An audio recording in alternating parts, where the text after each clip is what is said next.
Hi everyone! May nakita nga po pala ako sa TikTok, sa Bibisan. So, tinry ko po itong umorder kasi nga po, sabi nila masarap daw. Nababasa ko sa mga comment, sobrang sarap daw po talaga nito. Kaya natry ko nga talaga umorder ng TikTok nitong Bibisan.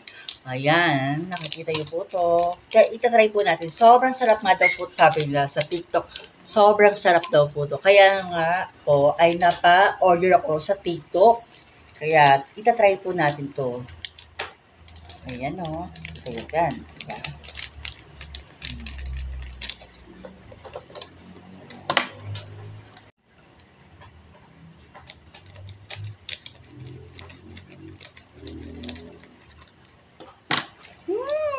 Masarap daw amoy. Kaya talaga masarap talaga. Ang sarap na amoy. Ang bango-bango po. Kaya, tikin na natin. Oh, ano ito? Oh. Hello! Masarap nga! Ang sarap, promise. Hindi po ako nagsisinungaling. Totoo po talaga, napakasarap. Ang sarap pala, nababasa ko comment, ang sarap. Hello, ang sarap! Paano kaya ito isa? Ang sarap. Dapat pa, dinamihan ko na, tignan nyo po. Oh. Oh, diba? Diba natin?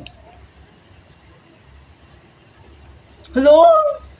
Ang sarap! So, masarap po talaga nito. Sarap! Oh, tignan mo to. Oh, diba? Susubukan pa yung lasa. Ito yung nababasa ko sa TikTok, sa comment, sabi nila, sobrang sarap nga daw nito. Kaya, itatry po talaga natin ngayon talaga to. Kaya napa-order po ako ng 2 piraso, pero dapat to 3. Kaya sinubukan ko lang kung masarap o hindi.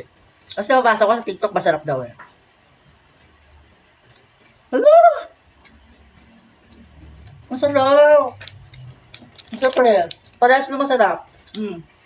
Para pa kayo maiba, sobrang sarap, diba? Ang sarap talaga. Sabi nila maanghang daw, pero hindi naman, sakto lang. Sobrang sarap po talaga. Ang sarap, promise. Thank you Thank you talaga. Kaya, ano pa inaantay mo? Click mo ng yellow basket. Try mo na. Baka mabusan ka.